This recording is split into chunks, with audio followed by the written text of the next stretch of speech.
GM everybody, my name is Willy. I'm here with Zen Shorts and Atown. Today we're going to talk all about mini apps, what they are, why you should care, and even how creators like y'all could launch a mini app today and monetize it with app coins. So it's going to be a lot of fun. We got the perfect panel to discuss these topics, and we don't have much time, and we've got a lot to talk about. I'm sure we could talk about this for hours. So let's dive in. We'll start with like quick intros about who you are, maybe a little bit of your background, and what you're working on now. You want to kick us off?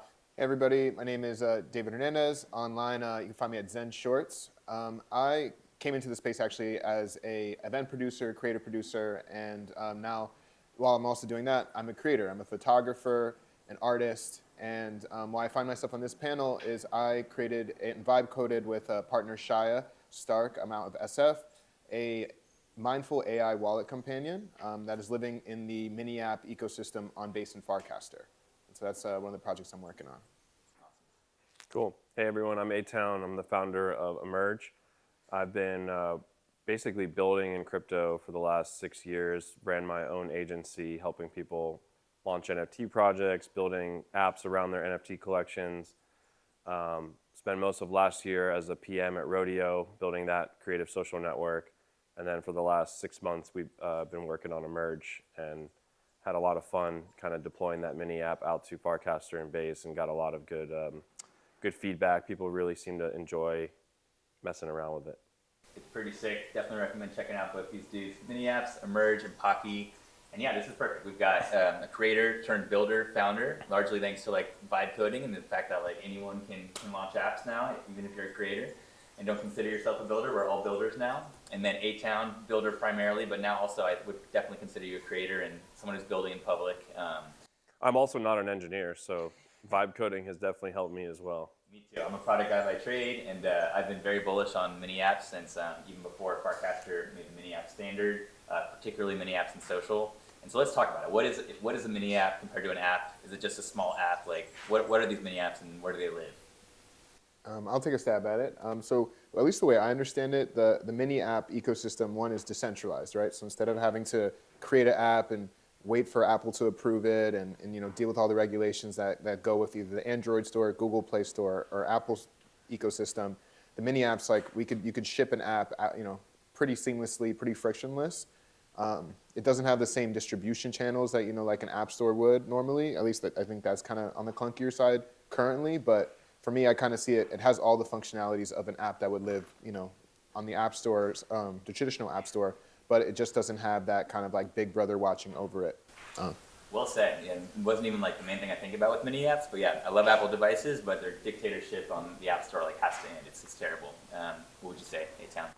Yeah, I think it's kind of a blessing that it's distributed through the feed because you instantly get social context that you can layer into the app experience. So from a discovery standpoint, while like Farcaster and Base's mini app discovery has a lot of improvements they can make, people are discovering the mini apps directly in the feed, and you don't get that in a traditional app store model. And that's what I really love about it. Like when my friend is using an app, I'm way more likely to try it out than because it's like ranked top 10 on some just static like leaderboard. Exactly. So yeah, absolutely great points. And I think, mini apps don't necessarily need to be decentralized. Like the way I think about it is just an app that lives inside of another app. I think social is a great place for those apps to live because that's where we spend a lot of our time as users. So I think we're building like these apps in Farcaster, but they can also exist in the Base app or any other Farcaster client. I didn't introduce myself, but I'm Willy Wonka and building a Farcaster client for initially the Nouns community. Now we're working to enable any community to launch their own version. So if you build a mini app for the Farcaster ecosystem, it can exist on any of these clients. You can also build a client that then has this growing library of mini apps. There's awesome apps getting launched every day. But World App here as well, they have their own mini app ecosystem. So you can build a mini app and launch it in Farcaster, launch it in World App. And I don't know if you guys saw, but Apple just this past week announced like a mini app partner program. So got to figure out what that's all about. But clearly like this mini app movement is getting steam. And so now that we have a good idea about mini apps, let's talk about a really exciting topic, which is vibe coding and the fact that literally like every on-chain creator, I think this is one thing we really want to drive home, you can be a builder now. And so if you haven't tried it, like we want to show you real examples of like how it is actually possible. It wasn't really possible a year ago, but now it is, and it's the worst it'll ever be. Like the AI just keeps getting better. So yeah, talk about like your experience vibe coding, and really just want to convince any creators watching to like just give it a try, basically. So help me make that pitch. For sure, I would say it's a lot easier than you think. You know, you're probably using ChatGPT already. You're probably using like Wordly or like some of these other kind of predictive AIs that, you know, that are seamlessly on your phone and you're not thinking about. And if you scoop slightly below the surface and start seeing the suite of apps that are, you know, some of them are paid for, some of them are free, but, you know, thinking like Replit, like Lovable, and I mean, there's tons out there, but a simple prompt to ChatGPT on how to get started kind of just set off this idea, you know, like the app idea. And like as a creator, I feel like there's tons of ideas that I have that I'm like, man, only if I could, like, that was my medium, or if only I could actually put that out in the world. And you know, what I do is I kind of like journal and I write those in my notes, and I have tons of them over the years. And then now with the opportunity of vibe coding and, you know, working with a partner who is a little bit more technical, we were able to ship an app in 3 weeks that, you know, I'm extremely proud of. You know, does transactions, monitors wallets, and it was literally being able to solve a problem that I was talking about months before with, you know, like my partner Humpty here and other people in the space, and was able to kind of just like dial in on that issue and create something tangible that I'm able to share with other people. Amazing, I love it. Atown, what about you? Yeah, for me, it's been a huge unlock. I'm a pretty technical product manager, but I just don't write code. But within the last year, like, I was able to build the entire Emerge website, for instance, just using V0. Like, all I had to do was feed it some content, some creative aesthetic kind of direction, and it did everything for me. The Emerge app was not vibe coded. I have a pretty awesome team of a couple engineers, but there were like some precursor apps that I built that kind of like took me to Emerge. Like, I built an app called 4C that was basically a terminal where you prompt it and it creates an image for you, and then you can coin that on Zora. And I vibe coded that like to 90%, and then I had a friend kind of help me wire up the last bit. But it's getting easier and easier to where you don't even need a technical person to wire up that last bit. And Coinbase and all these other, you know, mini app platforms are giving you these kits where you can kind of just start with like a starter project, and you feed that to the AI and it knows kind of like how to package. Because ultimately, these mini apps are just like a pretty standard, you know, Next.js app. They're just wrapped in a specific way to be distributed on these platforms. So the AIs are really good at like picking up that format. So, you know, 4C, then I had this like meme builder, and like those things led to the progression of me partnering with my co-founder Sandy, who has spent the last 4 years building like a really robust backend for Emerge. And then we were able to pretty quickly ship a mini app experience on top of kind of the foundation that he's built. So the mini apps are just amazing when it comes to distribution, I think. Amazing. And I was just talking with Sandy earlier, and I understood that he's basically been working on like Emerge the backend for like over 2 years, basically. But it seems like really when you guys launched it as a mini app, that actually really helped you get like distribution and new eyeballs and stuff. Yeah, the biggest, I think, win that we had was introducing an agent as well. Yes. We didn't even have the concept of an agent 2 months into the build, and then one of our engineers was like, we should do an agent. Yeah. And so we kind of married this experience where you interact with the agent on the feed, which further proliferates discovery because people are seeing how you talk to the agent and what you're asking the agent to do for you. So that creates that initial hook of discovery of how you interact with this thing. And then the agent replies with the mini app, and it's like directing you to the app experience. So that kind of like agent to mini app flow has been a really good way to get people to like discover and try Emerge. That's how I discovered it. I like, there was some like, you know, crazy market day that happened in the last couple of weeks, and I saw everyone like working at McDonald's. Yeah. And I was like, what? I want to work at McDonald's. So I tried Emerge, and it was my first time like dealing with your app, and so I discovered it through that same like workflow you just mentioned. Yeah, I remember that day very well. Woke up, saw a red day, and I saw this McDonald's workflow, and I was like, I bet people would like, if I make this the featured workflow today, I guarantee that people will do it, and it worked out pretty well. Yeah. That's the other cool thing is I don't even have to come up with the ideas. Like, the community is reacting in real time to what's happening on the timeline in real life, and then I can choose like what to feature to kind of ride the coattails of what where the conversation's already going. That's what I love about how people are using Emerge. Love it. And big plus one, I think having an agent, it's a little bit more complicated if you're not a developer right now to launch an agent, but I will say, shameless plug, we have an agent, Nounspace Tom. He's a huge ambassador. I think drives a lot of eyeballs for our app as well. He's got more followers than I do. And yeah, we're working with Nounspace to not only let communities launch their own space system, but also launch their own agent. So it will be easier soon. I know other people are working on these agent launch pads, but that's definitely a big unlock. And yeah, I think let's talk about, I guess, real quick, just some of the tools that these creators can actually use. I know we mentioned a couple, V0, just ChatGPT, but I guess what's a tool that like these on-chain creators could use today to actually like vibe code an app and have something that they can show and use like by the end of the day? My workflow is I use Claude like all day long. Claude is my best friend. Claude organizes all my PRDs, my product requirements, just thinking through just like how I'm going to talk about things. And then I've been using Cursor to kind of like actually vibe code. So Cursor is just like a IDE for coding. And Cursor is really nice. I'm only doing things like a lot of data manipulation and just like things that I don't want to bog my engineers with, but it really helps me unblock myself. And then V0 has been just like amazing for me. When I want to take an idea to a visual and put it in front of an engineer, I go to V0 first. And within 2 or 3 prompts, I get something pretty close to what I'm looking for. And you can go from a V0 prompt to a mini app like very, very quickly. Right. So V0 has been a huge one for me. Yeah, V0 is awesome. They also help you like handle deployment and back-end database and everything. So literally like you just tell it exactly what you want and then press a button and boom, it's live. And another thing that V0 is really good with is the AI suite. So if you're trying to build something that uses AI, V0 has like a ton of built-in tools. They make it super easy to basically build apps powered by AI. What about you? What are your favorite tools? So, I mean, I definitely use Claude. I started with ChatGPT like 3 years ago or 2 years ago, and I've just been reluctant to kind of leave that like body of data.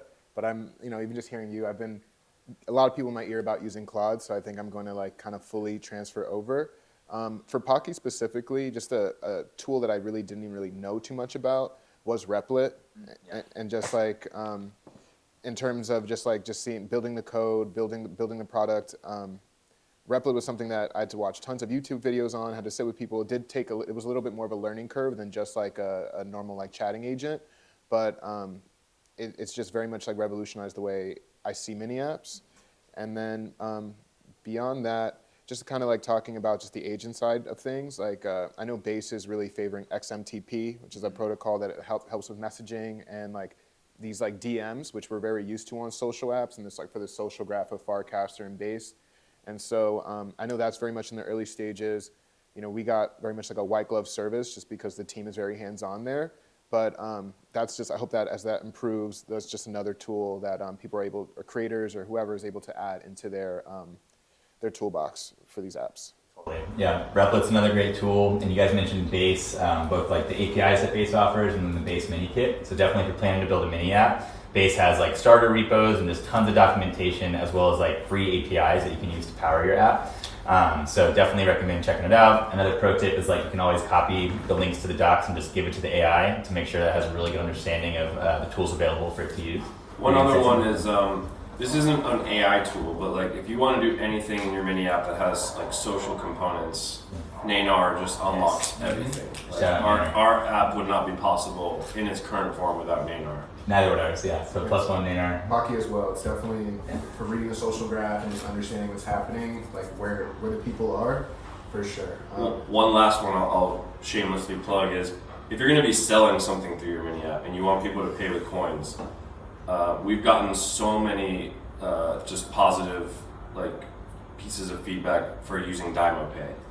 Because DymoPay allowed us to let people pay with whatever tokens are already in their wallet. So we have creator coins that are just flowing around the network. People are tipping each other with Noise and co-tipping with co-build, and so you have like all this just like dust accumulating. And with apps like DymoPay, you can just use what you have, and we take what we want on the back end, and it just automates that whole process. That's awesome. And to kind of, as you've been talking to, kind of want to chime back in, Framer for building our website, like just the AI capabilities on Framer. I'm like mad that I didn't discover that sooner, and so you can really ship a website very, very quickly with very little technical skill on Framer. And this isn't really an AI product, but Privy. Yeah, I was going to say Privy too. Yeah, Privy's really just been huge for us in terms of like onboarding people and without having to like have the most like crypto technical folks using our app, especially because for us, like we're creating apps for people who don't understand the crypto side. So we don't want to lose them on the onboarding of the wallet sign in, and Privy has really helped us kind of like streamline that.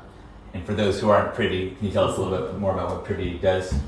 Privy is, I think they're acquired by Stripe now, so I think they're a Stripe product now. And essentially, it allows you to sign in with an email, or essentially multiple different ways to sign into these like Web3 products.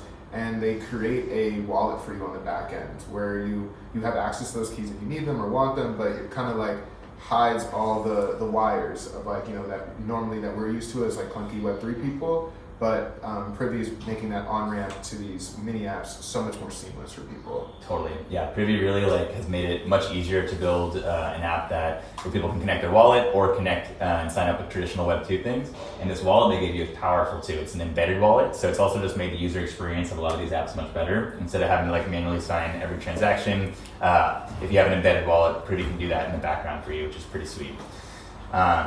Let's also just talk a little bit about Farcaster. I assume a lot of you guys are familiar with Farcaster, but it is one of the reasons that we can build on Farcaster is that it's an open social network, unlike these centralized Web2 ones. All the data is there. AI agents are first-class citizens. So, and also it's just a really good community of builders and early adopters. So, great place to launch. They say launch your mini app and get your first 1,000 users. And it's true. It's true. And also, it's very early. Farcaster right now, there's might be 100,000 active users. That might even be a overestimate. But it's 30K DAU. Yeah. I looked this week. Wow. So the good thing about that is that it's early. And so there's less competition and also just a chance to build something awesome. And then as Farcaster grows, which we obviously all have conviction that it will, then you can rise with the tides. Cool. So everyone should have an idea of how to go vibe code. Go try it. I think it's the most valuable skill you can learn right now, and it just keeps getting better. And it's addictive. You will not believe how good it is. And every week it keeps getting better. And it's even if you have engineers, it'll accelerate them, and you can start vibe coding it. And then once you get some traction, get some real engineers to actually help review it and make sure there's no vulnerabilities and all that good stuff. Just kind of chiming off of that really quickly, the literacy of talking to a dev. AI and all these tools have really helped the communication between me and my partner. So if you're not shipping something by yourself, also want to say Notion, which is super, super helpful in actually organizing everything, using it for technical and non-technical projects. But the just the literacy too, because that's something while you can vibe code almost anything, you do need to kind of learn to speak and honestly learn what's under the hood a little bit if you're really trying to ship certain apps and things like that. So just kind of want to mention that too, just the literacy that it helps you with, as well as just the tools and communication, whether it be Slack or Notion. But that's, yeah. Yeah, and I guess just one final thing you just reminded me of that's important to clarify is that when you build a mini app, it can also be a standalone app. So mini apps are just another way to distribute your app. You can have your app accessible like a normal website, but I would say it's even easier to launch a mini app than to build a whole standalone product and drive people to it. So you can do both, not either or.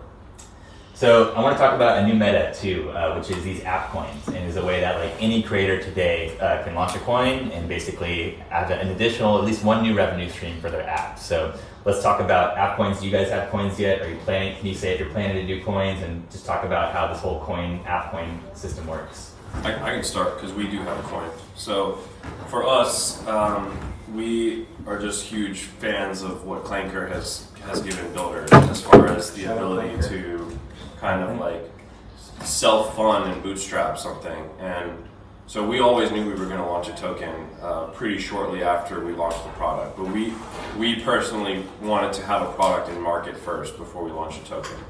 I'm not saying that's what you have to do, but it has worked out pretty well. And the reason we chose to do a token versus try to raise money From the get-go is we just didn't want to wait. And we didn't want to have to tell people and sell to people. We knew we had a good product, and we knew that if we clanked a token, the way that I look at that token is it's not equity in my company. It's a prediction market on my ability to ship something cool. And anytime I can drive attention to my product, that's a way for people to get exposure to the product and to the growth of the product. And so now I own that market too as an additional revenue stream on what we're already monetizing within the product. And I can find really cool ways to incentivize people to use the product using my token. We were talking on the previous panel about like how to use your creator coins. And right now, like you don't want to dump on people. So like the only way to really use it is to give it away, but you got to get something back, right? You need people using your product or sharing your product. And so we can do a lot of cool things to like gate features or incentivize people trying new features. We are about to ship a feature where if you run our featured workflow of the day, you earn some emerge tokens. Just like when you look at the daily QR winner, you get some QR. I was inspired by that. So like having the product token gives us a lot of really creative ways to incentivize usage. Super cool. Yeah, so currently Pocki does not have a token. And Alpha. yeah. We're really like the whole idea of Pocki is a like mindful look at the crypto ecosystem, like not kind of falling into hyper gambling and the degeneracy that that we all swim in those waters. But so we're waiting for the product to really get some more legs, more people to use it, and get some feedback. And if that's something that we think our users and just the community wants, I think it's something we're open to. But I think for our narrative specifically, we thought it'd be a little counterproductive to then immediately launch a coin while we're telling people to be more mindful about their on-chain transactions and things like that. But I do think it's a huge meta. It reminds me a lot of the ICO days. It reminds me a lot of just like like what you said, like what's possible without having to constantly like sell yourself, but versus like you actually just gonna put your head down and work. And that time that you do like marketing yourself, you could just be working on your product. And that value compounds, I think. So it is definitely an interesting meta and something that I hope to explore, whether it be with Pocki eventually or some other mini app or anything like that I might create. That's awesome. Yeah. I think Clanker is so cool because it's another thing that like before a year ago, if you wanted to launch your own token, like you probably needed to have a developer help you out, but Clanker's just made it so easy. It's another project that took advantage of this decentralized social network to create an agent. So it's literally as easy as like tagging @Clanker, launch a token with this name and symbol and this image, and boom. Not only is your token live, but there's a liquidity pool live, so people can start trading it. It's also, people will see this on the Farcaster network on the social graph. If you 10 of my friends buy a coin, I'll get a notification on like this coin is trending basically. So another great way to just get distribution. And as soon as people start trading it, you're generating revenue. So I think you had a really good point that like, ideally long-term, if you're building an app coin, you want to add some utility, right? You want to give some people some reason to either hold a token, or you want to implement some tokenomics so that by using the app, that drives value to accrue to the token. But you don't need that to get it started, right? Like we're coming from this age of like meme coins were like the last meta, right? And they literally had no purpose and people wanted it. So now if you just launch a coin and actually have a cool app attached to it, you're already better than a meme coin, and you can figure out some of the utility stuff as you go on. One word of advice I would give to people who are thinking about launching an app coin is you should be thoughtful about the supply and kind of like reserving supply. If you ever want to raise money down the road and you don't have enough supply, it makes those conversations a lot harder with investors because they want to get exposure to your token if you have a token. So you may not want to like clank through the agent. You might want to actually go through the UI and think about how much you're vaulting, how much you're locking up, how much of a market cap you want to start with. There's a lot of dimensions that you have as a user when you're launching a clanker from the UI that really set you up to kind of use your supply in the wisest way possible. Well said. I think, just because it's really easy doesn't mean you shouldn't be mindful about it. It's worth putting that thought into it. And just know that you have some reputation too. So like you only get a few shots to basically clank a token and then before your reputation gets burned. So, but if you do clank a token and things go well, then you'll be a hero in the Farcaster ecosystem. So it's worth putting some thought into it. I guess why should an app consider launching a coin? When should they not launch a coin? Any thoughts on that? I mean, I think reputation's big in the space, like you just mentioned on Farcaster. So I think obviously the pump fund and clanker, like those kind of things, we're able to just launch these coins, make it so easy. But that doesn't mean in my opinion, that you should just willy-nilly launch coins. I think like what you're saying about having that actual product, having that meat to it, like that makes it more viable. And then also too, the meme meta isn't completely dead. So if it is a meme, it's topical, it's funny. I think there's time and place for a lot of these things. But I think specifically with the app coins, like it should be in conversation with the community and the tooling you're building. It shouldn't just be completely siloed, in my opinion. I fully agree. I'm of the mindset that we shouldn't be precious about tokens. I should be able to launch a token 10 times a day if I want to, but it's all about the context of the token. the app coin has a context. It's associated to a product that I'm committed to building. And so if you're not committed to building this product out, don't launch an app coin because you're going to ruin your reputation. But if you see something funny on the timeline and you want to try to capture some attention and let the liquidity flow the same way that the attention's flowing, clank that bitch. You know what I'm saying? Thank you. Clank that bitch. Yeah, thank you. That's a little bit more. Yeah. One thing you can do is you can look at some of the top clankers and see, you can just get some ideas basically of, what are they doing with their coin? Is it anything more than just like a meme coin for the app? Do they have any tokenomics? Is it a big app that's getting a lot of usage? So you can go to clanker.world or some alpha, and just another shameless plug is clanker.space. We haven't announced it yet, but you can technically go visit and check out the alpha version. That's the next space system we're launching after Nounspace. And so if you do clank a token, our bot will respond and let you know that you also have a space live on clanker.space. So basically a website for your token as soon as you launch it with swaps, charts, chat, feed of dimensions on Farcaster. And what's cool about our client is that it's fully customizable, inspired by MySpace. So basically you can come customize the website to have whatever other content and functionality you want, including embedding these other mini apps. So, is 2026 the year of app coins, and why? I think important to talk about kind of like the shift in the regulatory environment, especially for any creators that are like scared of tokens because of Gary Gensler. I would just say, I think 2026, there's going to be a lot of coin narratives, whether it be creator coin narratives, app coins. I think people, like you were saying, just are, obviously people are cool with memes, but they're tired of just buying memes. They're tired of just hoping a fraud coin goes up. It was fun for the first 20 memes, but now. And I think that 2026, there's going to have to kind of be a swing to a little bit more utility. And that's why it kind of reminds me of that like 2017 to 2020 era where there were all these utility tokens. And hopefully, I know history doesn't repeat, but it rhymes, and so hopefully there's, some education and learning that comes from those days because, these metas die for a reason, and so hoping that 2026 there's just a resurgence of just coining with context. I actually really love what you just said. So, Yeah, I think that there's going to be a market for everything at some point. Poly market's blown up for a reason, and I think everything will be tokenized at some point. I'm not a believer that every single piece of content needs to be its own token, the way that Zora is pushing their narrative. Right. But I do think that having a token gives you a second order to follow attention, where the liquidity and the attention flow hand in hand. And so the minute you can tokenize something that's getting attention or is becoming a meta or a trend, you can let people participate in that meta or trend, not only through content, but through put their liquidity there too. So you may want to park your money in an app coin because you think it's going to blow up a year from now, or you might want to throw something at a meme because someone said something funny on the news yesterday, and you're going to pull that liquidity back out tomorrow. But you have these markets where you can just make your liquidity work for you the same way that you direct your attention. Well said.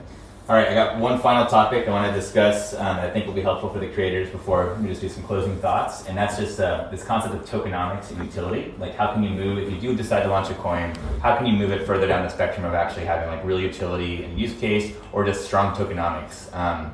You guys have any tips or advice to help break down this nebulous concept and at least give some examples to help it make more sense? I think on the creator side, this is very early. This is very early stages of these apps, these ecosystems, these social apps.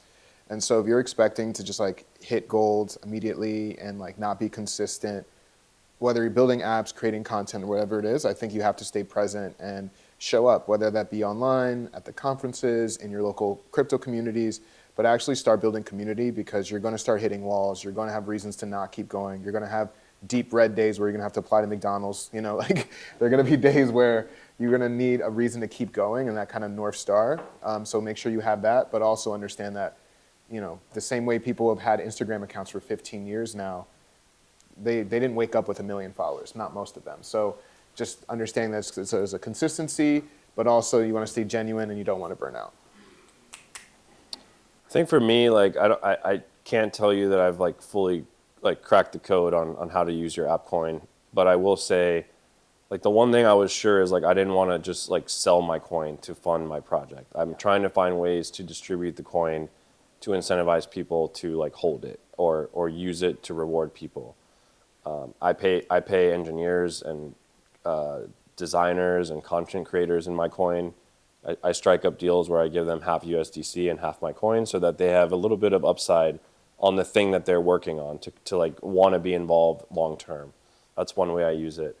We're talking about, I'm on the fence about like how deep you should gate features behind holding your token because it creates friction, right? Like I want people to pay in whatever token they want, and I'm going to do the hard work of like turning that into buy pressure on my token on the back end. Like with swap contracts and routing, you can do a lot of magic where you can create demand for your token without the person having to buy your token on the front end to use your app.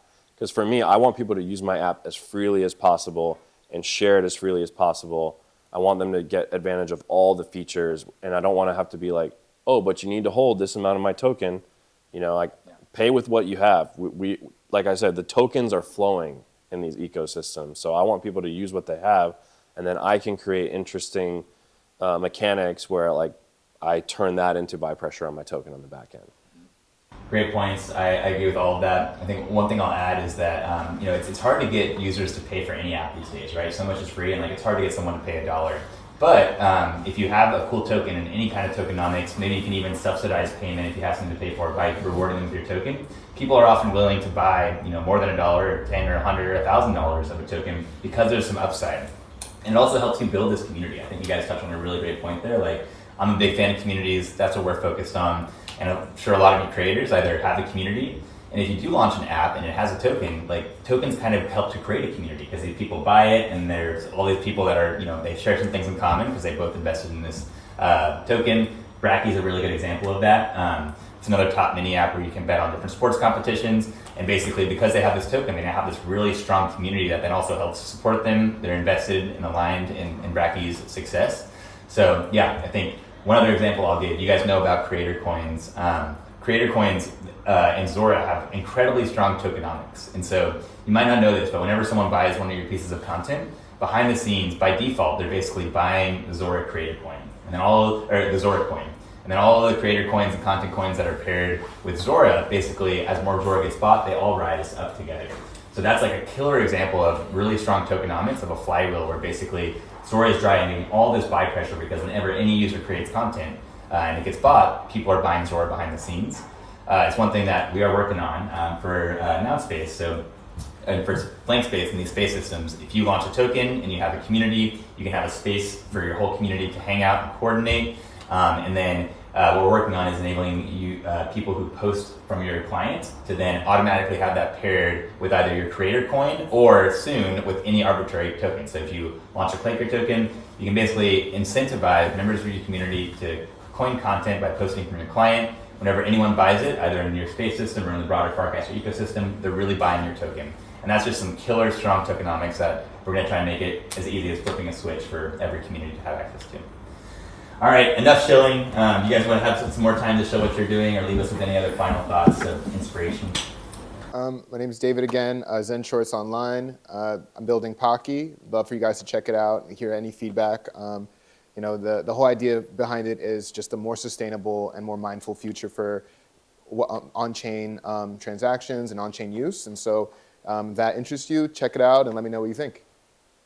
Cool, and I'm Atown building a merge. For all of you who have used it, please keep using it.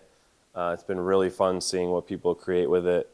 And a little alpha is coming up this week. We're going to be launching a group photos feature where you can tag multiple friends and ask for a specific setting, and it'll create a group photo of all of you. So we're hoping that will be a very kind of like social feature that'll just kind of like take over the timeline.